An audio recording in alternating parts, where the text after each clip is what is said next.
말씀을 통해서 하나님의 초청이라는 제목으로 말씀 나누고자 합니다. 하나님은 우리를 구원 속으로 이렇게 초대를 하고 있죠. 그래서 우리가 예수를 믿게 됐습니다. 그죠?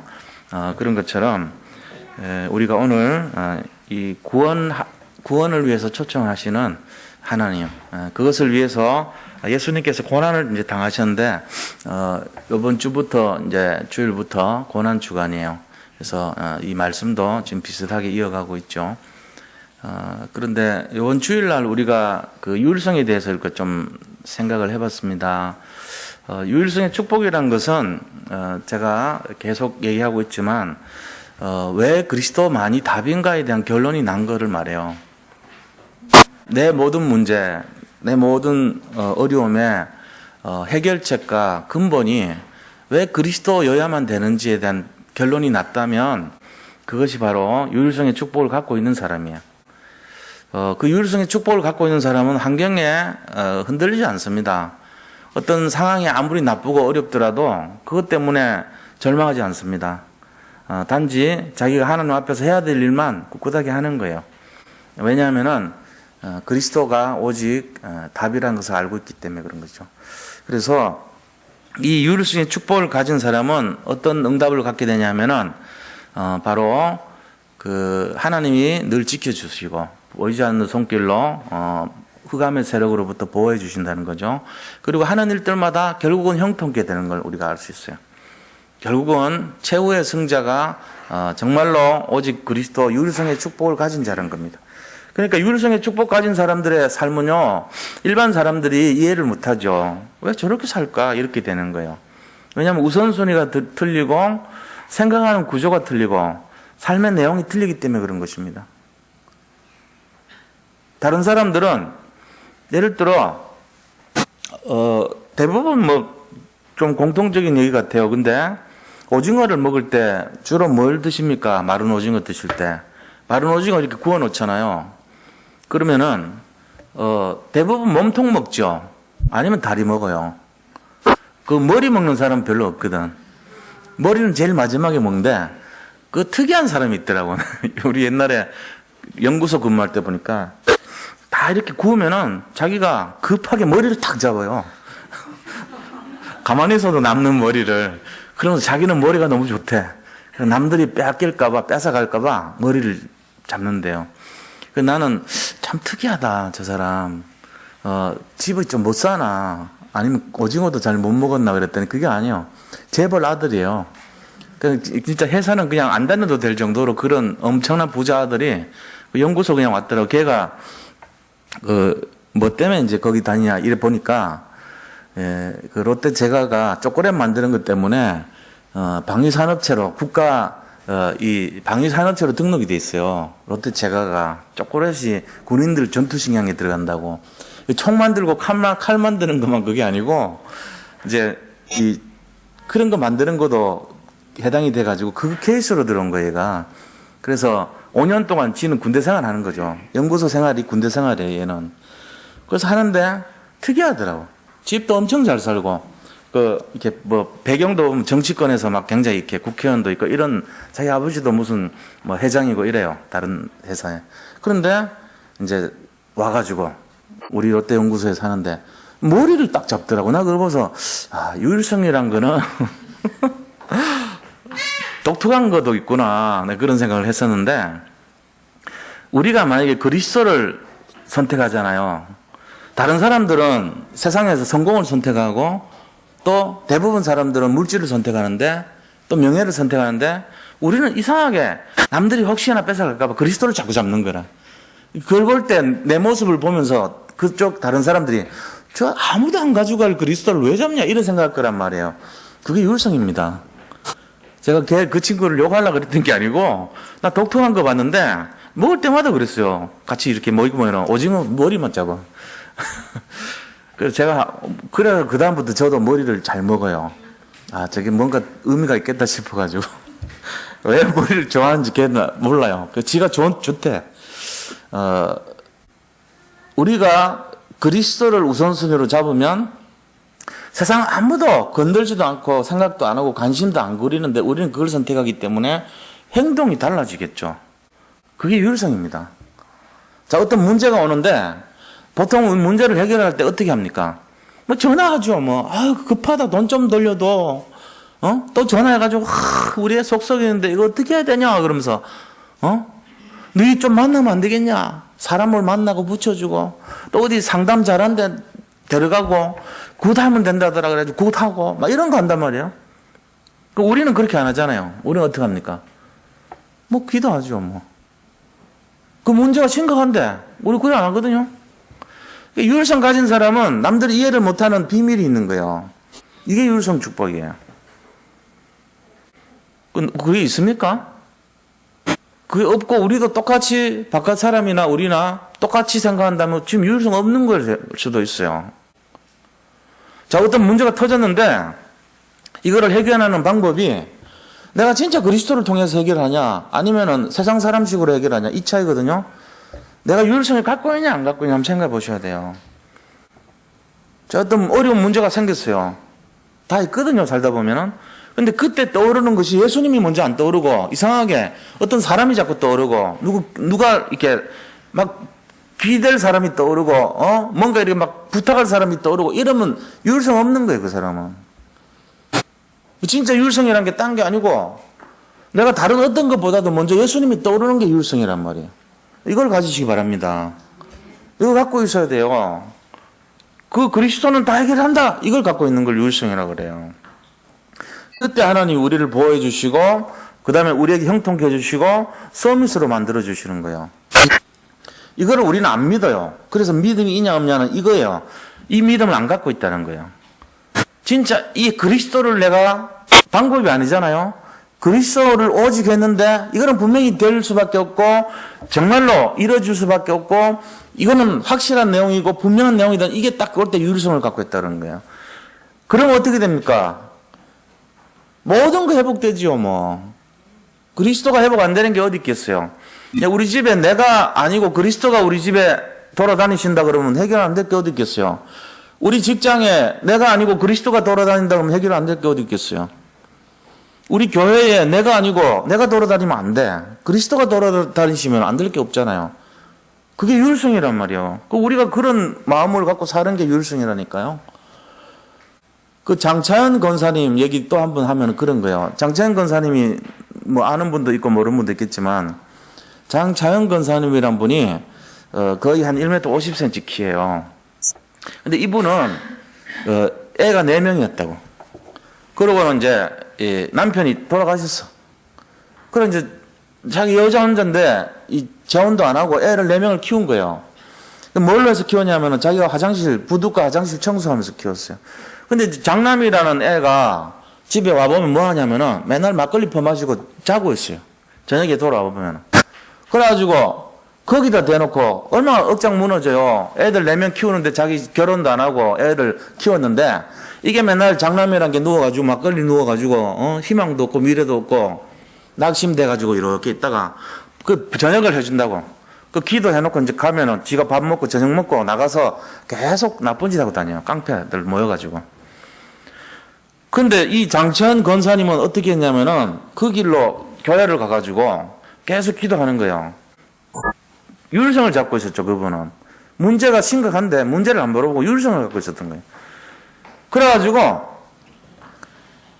계속 기도하면서 한 12시까지 기도하다가 이제 한 쪽잠을 자요. 2-3시간 자면 새벽 기도하러 오잖아요, 사람들이.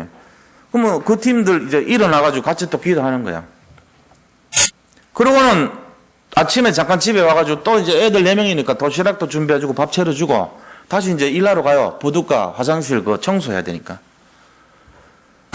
그렇게 이제 평생을 그렇게 했어요. 그래 받은 그 월급을 받자마자 11조 떼고 감사원금 떼고 그 건축원금 떼고 다 떼. 미리 다 떼고 한 3분의 1만 자기가 쓰는 거예요. 예를 들면 70만 원 받으면 한 30만 원 갖고 한 달 사는 거예요. 애들 4명을 키우는데. 그게 사는 거겠어요? 한 40만 원 되는 돈을 전부 헌금으로 주고. 그러니까 큰아들이 볼 때마다 이거는 어머니가 이상한 거라. 오징어 머리 먹는 거라 이게. 이해를 못하는 거예요. 왜 오징어 머리를 먹냐. 몸통을 먹든지 다리를 먹어야지. 남들하고 생각이 틀린 거예요. 아무도 잡지 않은 그 짓을 맨날 하는 거라. 다리미를 다려. 돈 뭐 다린다고 달라지나? 그래가지고 헌금 내고. 나중에 보니까 건축 헌금 낼 때 교회 장로님들보다 더 많이 내버렸어요. 이 장재현 권사가. 이쯤 되면 아시겠지만 그분이 누구냐? 유광수 목사님 엄마예요. 그 유 목사님이 그렇게 한 번도 운 적이 없는데 그렇게 펑펑 우시는 게 엄마 돌아가셨다는 소식 듣고 못 봤어요, 임종을. 그리고 내려가서 그 자리에서 그렇게 많이 울더랍니다. 왜요? 자기 그 과거를 회복시켜준 장본인이니까. 그래서 이 유 목사님이 이제 갱신을 하고 자기가 이렇게 했는데 그 사건이 있었죠. 중간에 뭐 싸움이 일어나고 한 사람이 입원을 할 정도로 다친 거예요. 그럼 이제 그거를 합의를 봐야 되는데 합의를 안 봐주겠다는 거예요. 그러니까 어머니가 거기 병실에 가가지고 일주일 동안 옆에서 병상에서 미안하다. 내가 니를 위해서 기도할게. 그거 계속 간절하게 기도했던 거예요. 거기서 뭐 다른 거 한 게 아니고 오직 그리스도 유일성을 보여준 거예요. 그러니까 감동 먹었어, 이 아이가. 그래서 합의해 준 거예요. 그 합의해 줬는데 자기 전세 자금으로 합의를 본 거예요. 그 엄마가 평생 그 화장실 청소해갖고 모은 그 돈으로 지은 그 집 한 채 딸랑 전세 자금을 다 자기를 때문에 올인하는 걸 보고 목사님이 이제는 내가 이렇게 살면 안 되겠다. 그럼 자기가 그 부산 밑에 강 흘러가는 데를 보면서 자기가 피우던 담배를 이렇게 움켜쥐고 던지면서 내가 이제 새롭게 살아야겠다. 그래가지고 신학원을 들어갔어요. 2년 코스짜리. 그리고 그걸 나오고 고신대 편입을 한 거예요. 3학년으로. 그래서 그 학부를 나오고 다시 연구원 나오고 또 수료를 했어요. 졸업 못했어요. 고신대에서는 대학원을. 그래가지고 총신 와가지고 여기서 수료를 해서 석사학위 받은 거예요. 굉장히 긴 기간을 했죠. 그러고 나서 또 전도사 생활을 굉장히 오래 했어요. 그러니까 남들보다 2배가량 공부 많이 하고 2배가량 전도사 생활 많이 한 거예요. 이분이. 늦게 시작해놓고는. 왜 그랬을까요? 하나님 계획이 있는 거죠. 근데 어머니가 그 술 퍼먹고 누워있는 그 장남한테 맨날 기도한 게 뭐냐면은 아유 이 자식아 내가 니를 믿고 결혼도 안 하고 이렇게 살았는데 네가 이렇게 하면 되겠냐 이 한숨 소리가 아니었다니까요. 단 한 번도 그런 기도를 한 적이 없어요. 원망한 적도 없어요. 나무란 적도 없어요. 내가 믿는 하나님이 너를 반드시 시대적인 종으로 만들 것이다. 교회를 안 나가고 있는데 교회를 잠시 쉬고 있을 때 그 기도했다니까. 내가 믿고 있는 이 하나님이 너를 반드시 시대적인 종, 세계를 움직이는 종이 되게 할 것이다. 그거를 기도했다니까요. 그대로 응답받잖아요, 지금. 우리가 유일성의 축복을 가진 사람은요, 행동이 다릅니다. 유일성의 축복 가진 사람은 말이 다릅니다. 내용이 다릅니다. 선택이 다릅니다. 우리 잘 생각해 봐야 돼요. 우리가 여기서 지상생활 하잖아요. 유일성 축복 얘기하면은, 뭐, 유일성 그거겠지, 뭐, 오직이지, 뭐, 아는 것 같죠? 천만의 말씀이에요. 여기서 아는 우리가 안다는 거는 정말 100분의 1도 아는 게 아닐 수도 있어요. 그럼 뭐가 아는 겁니까?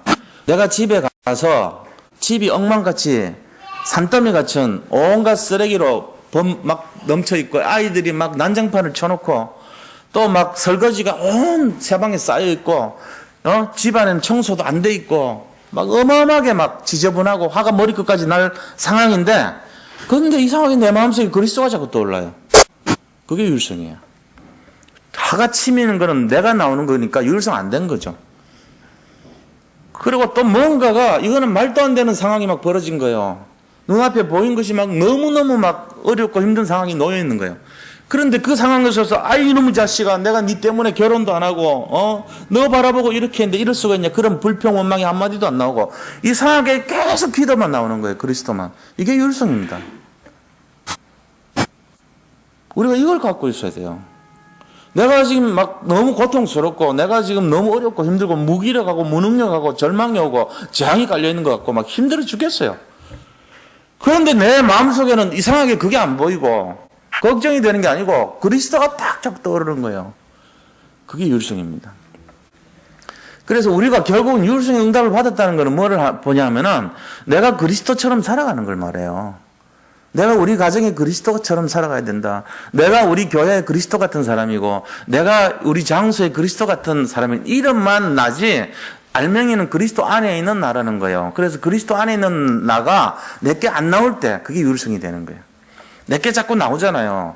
내 성질이 나오고 내 운명이 나오고 내 사주가 나오고 내 팔자가 나오고 내 더러운 게으름이 나오고 내 망할 체질이 나오면 이거 유일성 안 된 거거든요.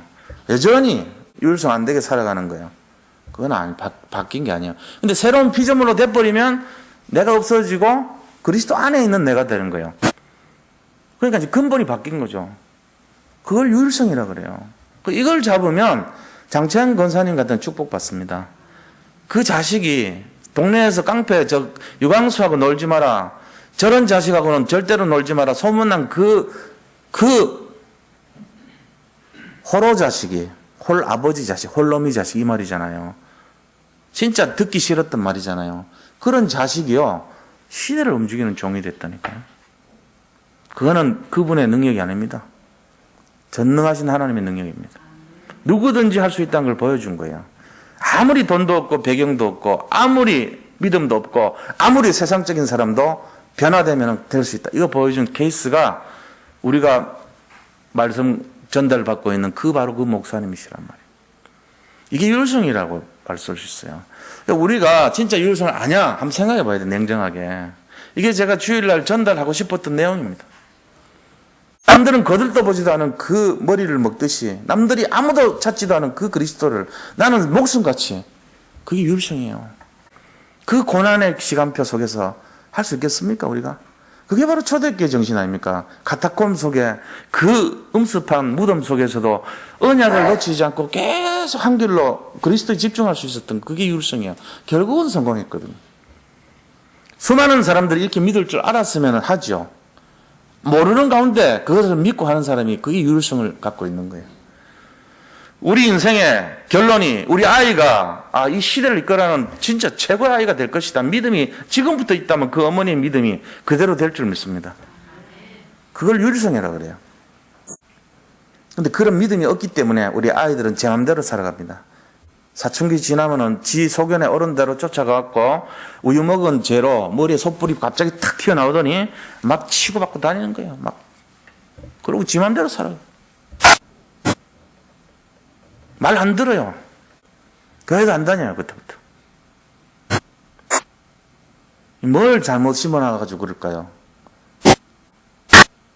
우리가요, 평생 성공할 수는 없어요. 그런데 이 사람이 성공할 수밖에 없는 기초를 우리가 어릴 때부터 심어주면 그 사람은 반드시 돌아오게 돼 있습니다. 이거를 보여줘야 돼요. 내가 어머니로서, 아버지로서, 아니면은 할머니로서, 할아버지로서, 아니면은 형으로서, 언니로서 내가 보여주는 것이, 비춰지는 것이 과연 유일성을 보여주고 있는 것이냐, 아니면 너무도 지극히 인간적인 모습이냐, 너무도 지극히 고민하고 염려하는 그런 일반적인 나의 속사람, 잘못된 과거의 내 모습이냐, 아니면 진짜 변화된 유일성 응답을 갖고 있는 그 모습이냐, 이거란 말이에요. 이 싸움이란 말이에요. 지금부터 그게 진짜로 우리가 보여지고 전달이 된다면 그 아이는요, 놀라운 일이 일어납니다, 나중에. 그 얘기를 제가 전했던 것입니다. 이게 돼야 돼요. 자, 그럼 오늘은 뭔 얘기입니까? 오늘 말씀은. 오늘은 하나님이 이것을 이루기 위해서 우리를 초청하셨다는 거예요. 이 모든 것이 하나님께서 하신 거라는 그 얘기입니다. 오늘 주제는 그겁니다. 그래서 그 옛날에는 이제 요새는 그런 거 없지만 옛날에 짐꾼이 있잖아요. 지게꾼들이. 지게꾼이 제일 좋아하는 성경 구절이 뭔지 아세요? 지게꾼들.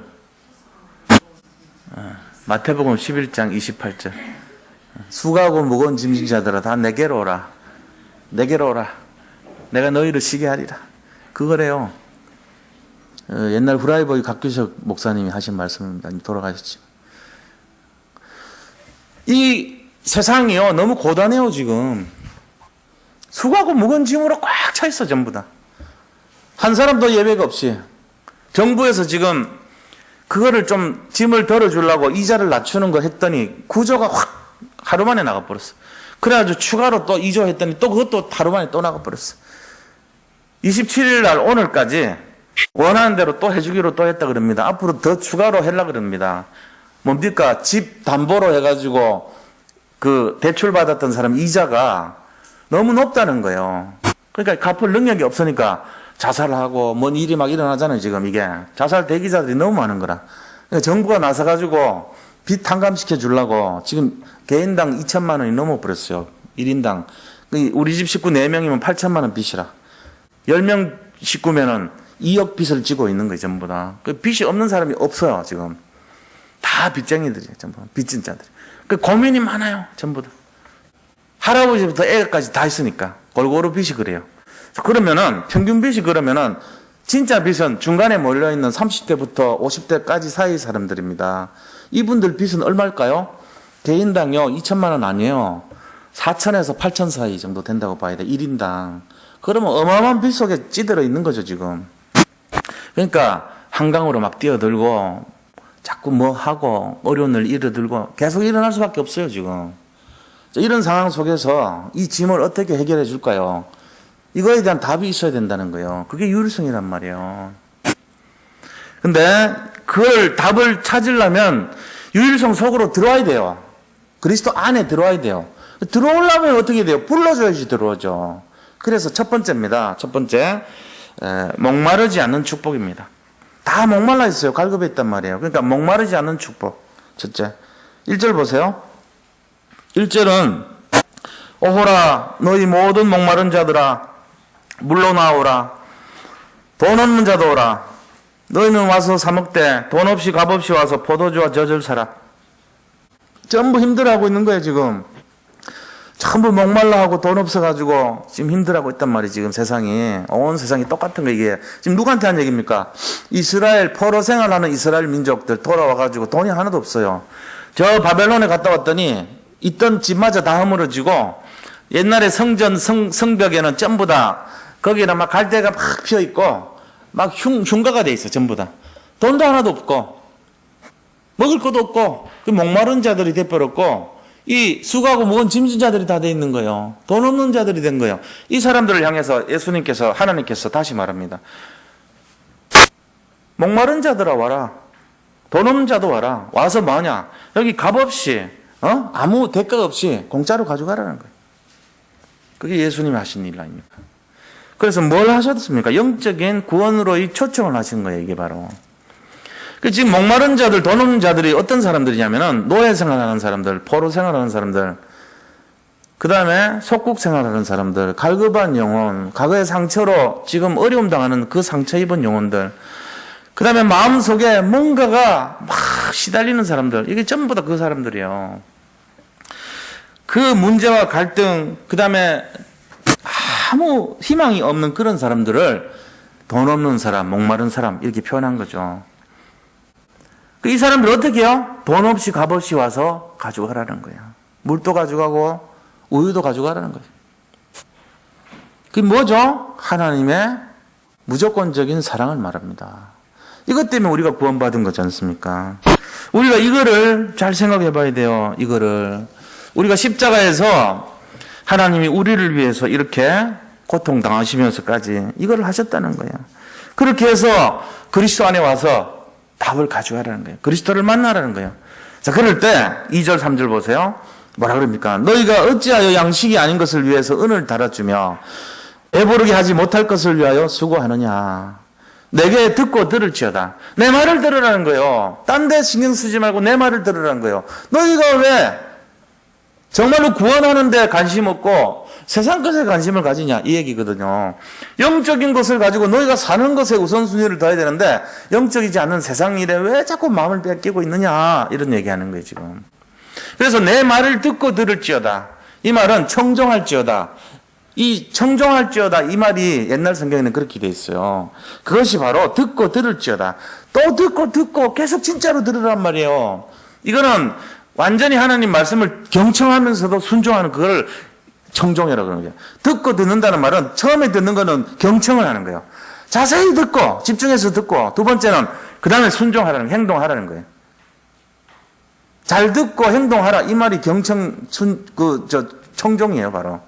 이 청종이라는 말은요 이스라엘 그 히브리 말로 쉐마르 그럽니다. 쉐마르는 뭘 얘기하냐면은 완전히 내 모든 것을 100% 순종하는 것을 쉐마르라고 그래요. 그냥 듣는 게 아니고 대충 듣는 게 아니고 거기에다 완전히 올인해서 순종하는 거를 세마르라 그럽니다. 생명을 걸어버리는 걸 말해요. 이 언약에 생명을 걸으라는 얘기잖아요. 하는 말씀에.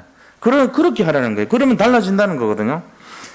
그래서 이럴 때 하나님이 이런 쉐마르한 상태에 있는 사람에게 주는 축복이 있어요. 그게 5절 6절인데 4절 5절인데 4절 보세요. 2절 3절 다시 한번 읽어드리겠습니다. 그 다음에 그 결과가 4절 5절이에요. 2절에 보니까 그리하는 너희가 좋은 것을 먹을 것이며 너희 자신들이 기름진 것으로 즐거움을 얻으리라. 좋은 것을 먹고 기름진 것을 얻는다 그랬죠. 3절에 보니까 너희는 귀를 기울이고 내게로 나와 들으라. 이게 이제 청종이란 말이에요. 귀를 기울이고 들으란 거예요. 그러면 너희 영혼이 살리라. 내가 너희를 위해 영원한 언약을 맺으리니 곧 다윗에게 허락한 확실한 은혜이니라. 다윗에게 허락한 은혜가 뭐죠? 메시아 언약입니다. 그리스도 언약입니다. 다윗이 그리스도 언약 잡고 주님 오실 것을 기다렸다 그랬어요. 그게 다윗에게 주신 언약이에요. 예수님이 앞으로 오실 것이라는 거예요. 인류를 구원할 예수님이. 그러니까 우리가 이거를 잘 봐야 돼요. 그러니까 4절 5절 보니까 보라 내가 그를 만민에게 증인으로 세웠고 그 그리스도를 만민에게 증인으로 세웠다는 거예요. 또 만민의 인도자와 명령자로 삼았다는 거예요. 이게 바로 그리스도에 대한 예언이거든요. 너희가 잘 바라는 거예요. 말씀을 들으라. 말씀 들으면 너희가 구원받을 것이고 너희에게 한 지도자를 보내줄 것이라는 거예요. 그 지도자는 모든 인류를 살릴 것이고 명령자로 세우실 것이라는 거예요. 그러면서 5절에 보니까 보라 내가 알지 못하는 나라를 내가 부를 것이며 이게 하나님 나라거든요.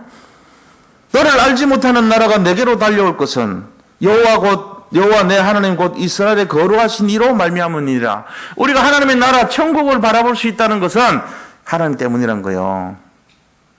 이는 그가 너를 영화롭게 하였음이니라. 영화롭게 하기 때문에 우리가 천국 들어가려면 영화로운 상태가 안 되면 안 됩니다. 그래서 우리 인생이 어떻게 바뀌냐면요. 이 인생의 언약의 이 여정이 있어요. 처음에 복음을 듣고 우리가 이 마음을 열잖아요. 그래서 회심을 합니다. 회심은 일생에 한 번 합니다. 그래서 우리 자신들이 구원받은 상태가 되는 거예요. 이 구원받은 우리가 어떻게 되냐면은 성화가 돼요. 하나님을 그리스도를 닮아가는 삶이 되는 거예요. 점점. 나는 죽고 그리스도가 자꾸 살아나는 쪽으로 변화되는 거죠. 이 새로운 피조물로 변화되는 거예요. 그까지예요. 우리는 이 땅에서 하는 거는 성화되는 게 끝이에요. 근데 죽으면은 뭐가 되냐? 영화된다 그래요. 영화. 마지막 영화가 있어요. 영화라는 말은 뭐냐면은 천국으로 들어갈 수 있는 상태로 변하는 걸 영화라고 그래요. 우리가 영적인 걸로 변하는 거예요. 영화. 영화는 이 땅에서 변하는 게 아닙니다. 죽을 때 변하는 겁니다. 하나님이 우리를 영화롭게 만드셨다. 물론 이 영화와 그 영화는 틀린 한자지만 우리를 그 영화에 이르는 것만큼 축복해 주셨다는 얘기예요. 영화롭게 만들어서 거룩한 백성으로 삼아서 하늘나라 시민으로 만들어 주시겠다는 거예요. 이게 바로 구원받은 자에 대한 축복입니다. 이게 목마르지 않은 축복이 이게 바로 이 땅에서 얼마나 힘들었습니까? 목마르지 않아요. 어떻게 하면요? 그리스도를 만나면 다윗에게 예언한 그 그리스도를 내가 만나면 그분이 나를 영화롭게 하신다는 거예요. 이걸 믿으시 바랍니다. 이것 때문에 얼마나 고통당하셨어요. 예수님이. 이것 때문에 힘든 일을 당하신 거예요. 그래서 우리를 구원받는 대열에 불러주신 것입니다. 자, 그럼 두 번째입니다. 그렇다면은 이제 6절부터 13절까지인데 두 번째는 하나님의 구원의 시간표입니다. 이게 바로 하나님께서 6절에 보니까 6절 7절 보세요. 너희는 여호와를 만날 만한 때 찾으라. 가까이 계실 때 그를 부르라. 이게요, 기회가 오면 빨리 구원받아라는 거예요. 누구든지에게 복음은 전해지죠. 왜냐하면 우리 같은 사람들이 복음을 알고 있는 사람들이 찾아가잖아요. 누가 구원받을 사람들이 모르니까 몸 두드리면서 전도하잖아요. 또 뭐 이렇게 복음의 내용을 전달하기도 하고 CD를 주기도 하고 또 말씀을 전달하기도 하고 양육을 하기도 하고 다락방에 초청을 해가지고 거기서 복음을 전하기도 하고 여러 가지 형태로 복음을 전한단 말이에요. 우리가. 그러면은 그 복음 전하는 그때 뭐 하라고요? 그 만날 만한 때 그를 잡으라는 거예요. 이게 구원의 시간표니까. 근데 대부분 사람은 어떻게 하냐면요. 핑계를 대요. 아직은 아닌 것 같아요. 나중에 할게요. 나중에. 예, 제가 좀 담배 끊고 할게요. 지금 술을 못 끊어서요. 못 가겠어요. 제가 좀 잘 살고 나서 지금 먹고 살기 힘들어서 그런 데 갈 여유가 없어요. 그거는 마치 지금 제가 바빠가지고 숨 쉴 여유가 없네요. 그거랑 똑같습니다. 숨 못 쉬면 어떻게 되는데? 아무리 바빠도 해야 되는 게 있어요. 내가 하루 세 끼 밥을 먹을 여유가 없어요. 그럼 저번처럼 제가 여기 후들후들 해야 돼요. 하루 세 끼 밥을 못 먹거든, 그날. 숨 쉴 틈이 없으면 죽어야 돼요. 근데 대부분 그래 말합니다, 사람들이. 아직은 내가 완전하지 못하기 때문에 교회는 완전해야 가는 줄 알아요. 뭘 착각하고 있는 거죠. 교회 가면은 그래도 내 체면이 있으니까 남들한테 좀 이렇게 내가 좀 보여도 부끄럽지 않은 상태 돼야 안 가겠습니까? 내가 지금 이런 상태, 이 꼬라지로, 이 몸통으로, 이 모습으로 내가 어떻게 가겠습니까? 창피스러워서. 이런 수준이란 말이에요, 우리가. 뭘 놓친 거죠? 그런 사람이 와야 되는 거예요, 여기는. 사실은. 의원이 아프지도 않은 사람한테 필요 있습니까? 그 얘기 했잖아요. 모든 사람이 의원이 아픈 환자라야지 의원이 필요하듯이 예수님이 이 땅에 있는 모든 시달리는 사람들 누구든지 오라 그랬어요. 지금 목마른 사람들, 돈 없는 사람들 다 오라 그랬잖아요. 값 없이 돈 없이 와서 마음껏 물도 가져가고 우유도 가져가라 그랬잖아요. 그것처럼 그런 사람들이 여기 와서 그 갈급한 영적 문제를 답을 찾아가야 되는 거예요. 그런데 그게 왔는데도 그거는 모르겠고요. 나중에 제가 할게요.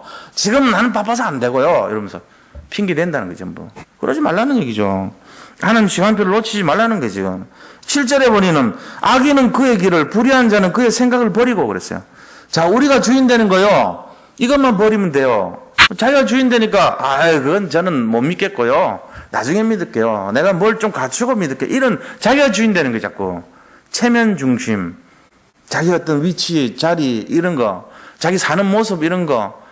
자기 어떤 그런 성공한 모습 이런 거. 그게 필요한 줄 알고. 그런 거 따지는 데가 아니에요. 교회는 사실은. 영혼이 귀하단 말이에요. 그 영혼을 갖고 있으면 되는 거죠. 그게 자격이죠. 그래서 우리가 이 7절 말씀처럼 그의 길을 버리고 그의 생각을 버리라는 거예요. 그렇게 해서 어디로 합니까? 여호와께로 돌아오라. 그리하면 그가 긍휼히 여기시리라. 하나님께서 우리를 긍휼히 여기 불쌍하게 여긴다는 거예요. 그렇게 하면서 우리 하나님께로 돌아오라. 그가 너그럽게 용서하시리라. 우리의 모든 부족한 것을 용서해 주신다는 것입니다. 그러니까 이럴 때 그거를 찾으라는 거예요. 만날 만한 때 찾으라. 가까이 계실 때 그를 부르라. 이 전도자들이 주변에 와가지고 이렇게 전할 때 마음의 문을 열어야 되는 거예요. 제일 힘든 사람들이 가족들이잖아요. 그렇게 얘기를 해도 한번 딱 거절하면 그 다음 뒤도 안 들어보려고 그러죠. 우리가 이걸 잘 알아야 돼요. 그래서 먼저 해야 될 것이 있습니다. 보이지 않게 해야 될 게 있어요. 내 속에서 유일성을 갖고 있으면 돼요. 내가 그 사람한테 보이고 설득할 필요가 하나도 없어요. 뭐 하면 되죠? 내가 어떤 것도 상관없이 내가 유일성을 갖고 행동을 해버리면은 그 깡패짓 하던 우리의 그 목사님도 어머니의 그 마음을 알아버린 거예요. 어느 날 성령이 역사하니까 그가 하염없이 자기가 변한 거예요. 자기 모든 과거가 다 발판이 됐던 거죠. 사람 막 살리잖아요. 지금 똑같은 갈급한 사람들 다 살리는 이유가 거기 있잖아요. 너무나 어려움 당한 사람들 다 살려내고 있잖아요. 왜 그래요? 그것 때문에 그런 거예요. 우리가 그런 모든 것들이 발판이 되듯이 우리 자신들이 유일성을 진짜로 갖춰버리고 딱 가보세요. 예를 들어 한 예를 한번 들어볼게요. 저 사람은 절대로 안 돼 하는 사람이 있어요. 근데 그거는 내가 안 되는 거예요. 그리스도는 안 되는 게 없어요. 그리스도는 안 될 일이 하나도 없어요. 자, 그러면 이제부터 바꿔야 돼요. 어떻게 해요? 나는 안 돼. 맞아요. 내 생각 가지고는 절대로 변할 수 없어요. 근데 내가 아니고 내가 그리스도 안에 들어가요. 이제 그리스도 안에 있는 내가 그 앞에 서면은 예수님이 할까요 못할까요? 그걸 생각해 보세요. 날마다 하게 돼 있어요. 그럼 그 안에 들어간다는 말이 구체적으로 뭔데요? 말씀 잡는 거예요. 말씀 속에 들어가고 기도 속에 들어가고 이게 바로 바뀐 거예요. 그래서 유광수 목사님 어머니가 했던 것이 오직 기도, 24시간 기도, 그리고 오직 헌신, 오직 말씀, 이거 했단 말이에요. 늘 했던 것이 그거니까 그게 바로 유일성을 보여버린 거예요.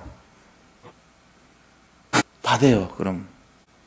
제가 이제 자꾸 그 얘기 하기 싫어요. 왜? 그거밖에 없습니까?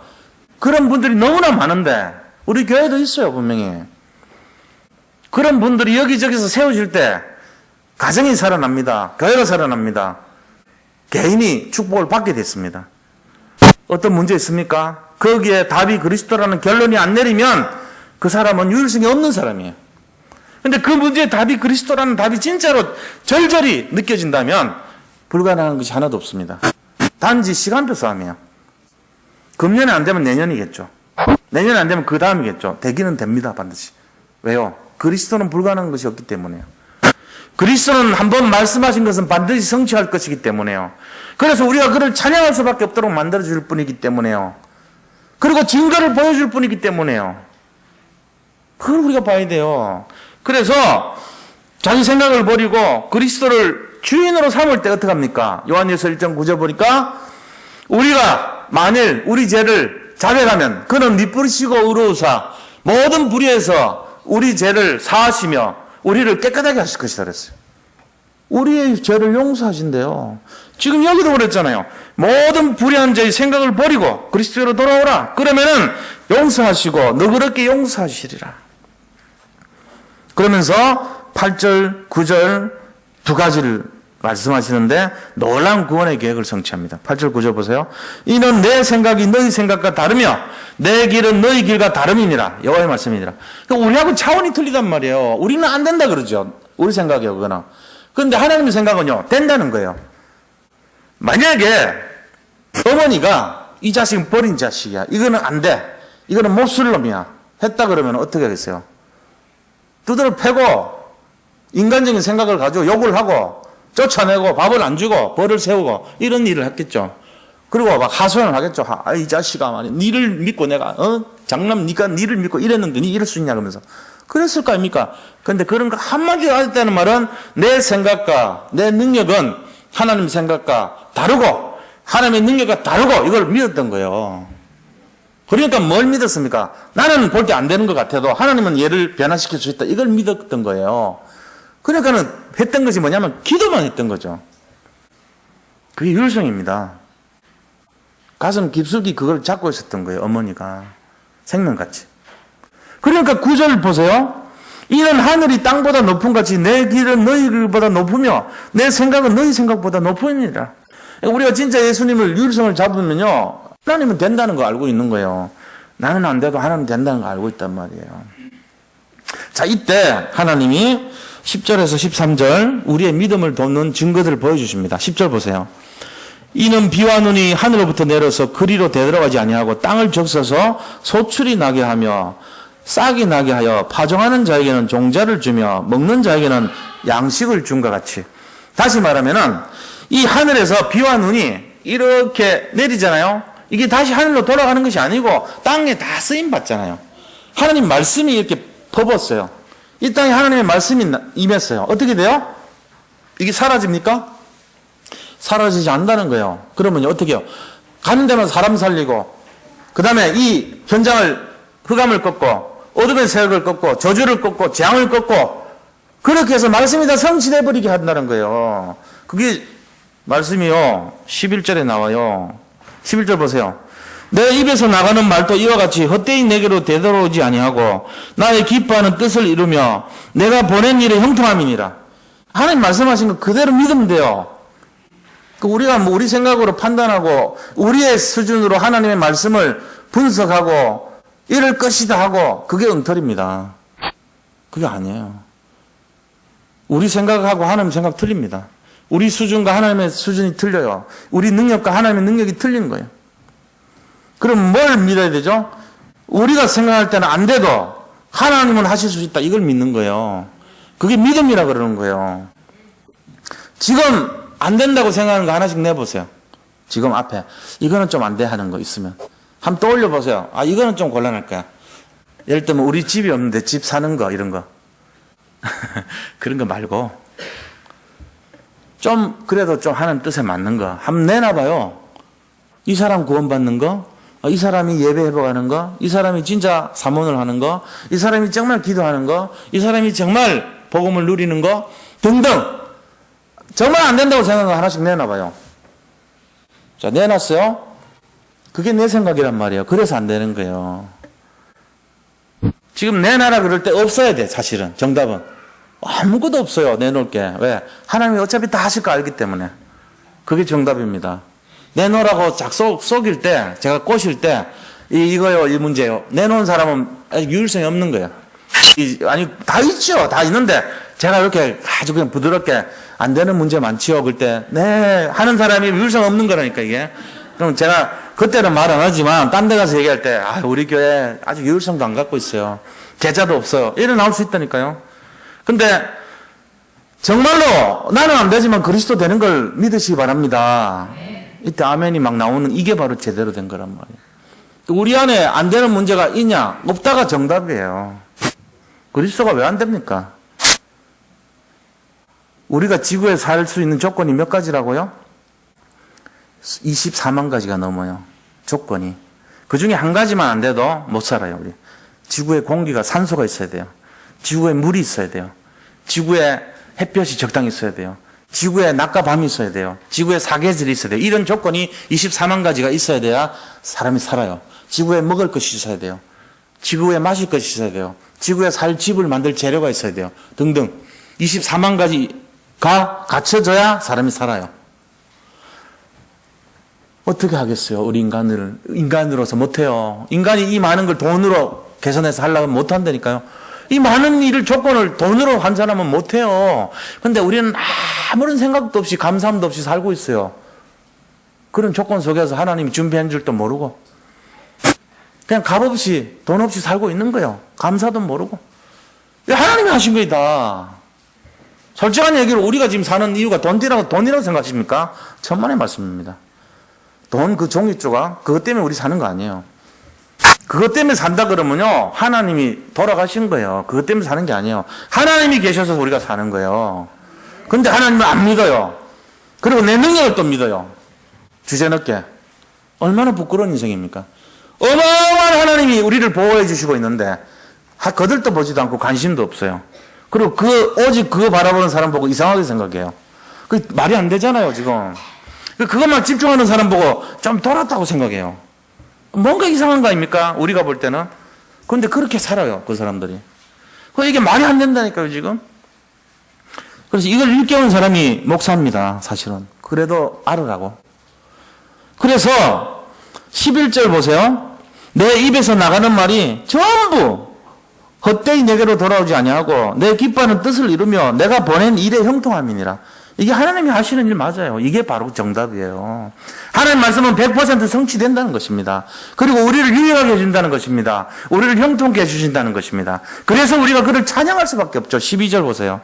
너희는 기쁨으로 나아가며 평안히 인도함을 받을 것이요 산들과 언덕들이 너희 앞에서 노래를 바라고 들의 모든 나무가 손뼉을 칠 것이며 찬송할 수밖에 없어요. 하나님 하신 일 보면은 하나님 너무 감사해요. 새들도 막 뒤적이고요. 이 나무도요 박수 칠 수밖에 없어요. 너무 감사해서. 그럴 수밖에 없다니까요. 이 자연이 하나님을 찬양할 수밖에 없다고요.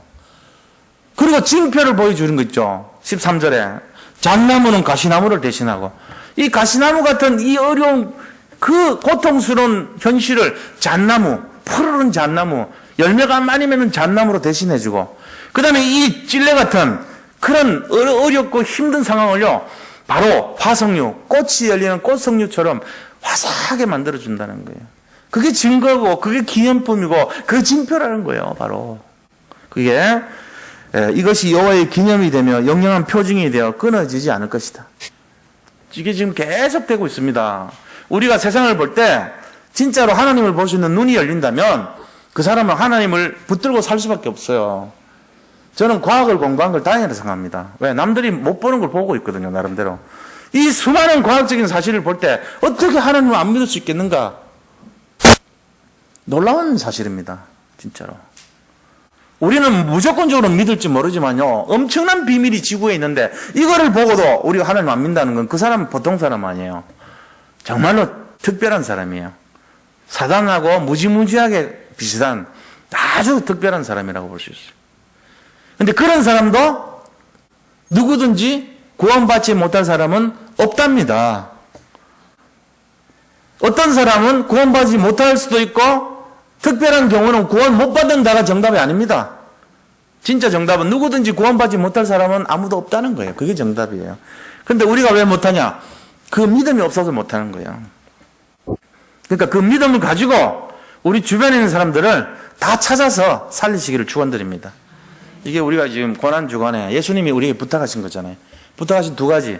이 화목케 하는 직분, 화목케 하는 말씀을 맡겠단 말이에요.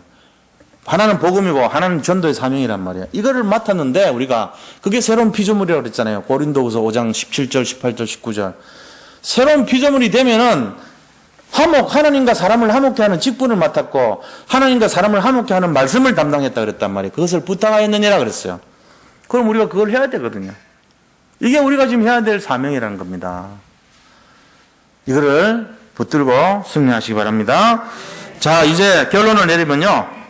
영적인 최고의 우선순위를 지켜야 돼요. 2절 보니까 하나님이 애통해 하는 게 있어요. 너희가 어째서 영식이 아닌 것을 위해서 은을 달아주고 너희가 배부르지 못할 것을 위해서 수고를 하느냐.